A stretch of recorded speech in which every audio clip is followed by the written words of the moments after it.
Hello बच्चों, तो आओ प्रश्न को देखते हैं कि वृत्त के केंद्र O से 26 सेंटीमीटर दूर स्थित बिंदु P से वृत्त पर खींची गई स्पर्श रेखा PT की लंबाई 10 सेंटीमीटर है, तो वृत्त की त्रिज्या हमें ज्ञात करनी है।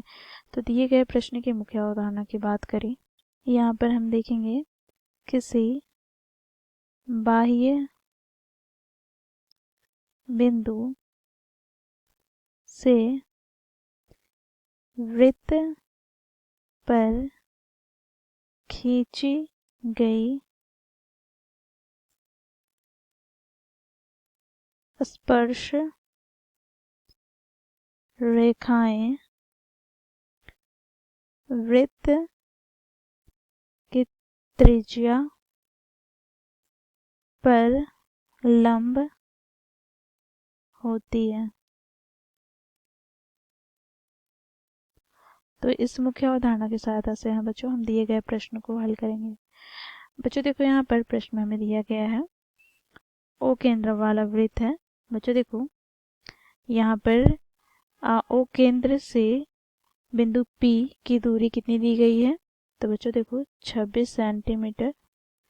साथ ही बच्चों देखो यहाँ पर PT की लंबाई, अर्थात बच्चों देखो स्पर्श रेखा है PT, तो यहाँ पर T और ये Q दे देते हैं। तो PT और PQ दो स्पर्श रेखा है जो कि बिंदु P से O केंद्र वाले वृत्त पर खींचा गया है। ठीक है बच्चों, मुख्य उदाहरण में हम लोगों ने देखा कि वृत्त की स्पर्श रेखा वृत्त की त्रिज्या पर लंब होती है, अर्थात 90 डिग्री का कोण बनाती है। ठीक है, अर्थात समकोण होता है।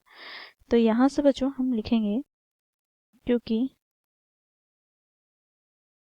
यहाँ पर वृत्त की त्रिज्या स्पर्श रेखा पर लंब है अथवा वृत्त की स्पर्श रेखा त्रिज्या पर लंब है, तो यहाँ से हम लिख सकते हैं कोण OTP बराबर 90 डिग्री। अब बच्चों इसलिए यहाँ पर हम कहेंगे त्रिभुज OTP समकोण त्रिभुज है। तो यहाँ से बच्चों हम पाइथागोरस प्रमेय का प्रयोग करेंगे। तो पाइथागोरस प्रमेय से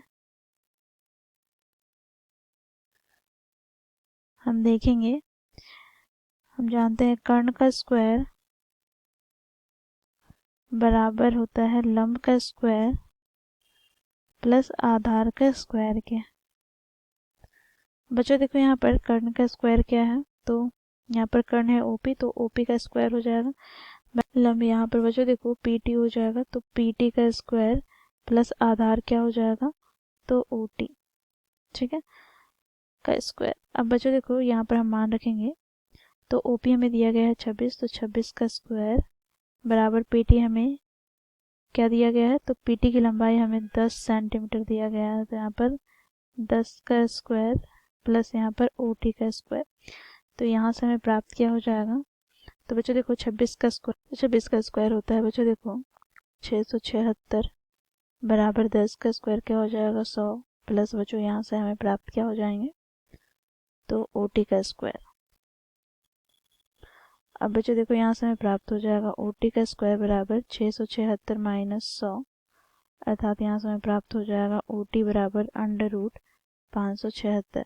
576 को वर्गमूल से हम बाहर निकालेंगे तो हमें प्राप्त हो जाएगा क्या, 24 सेंटीमीटर। तो इस प्रकार बच्चों हमें OT का मान प्राप्त हो गया 24 सेंटीमीटर। तो यहाँ पर हम लिखेंगे अतः वृत्त की त्रिज्या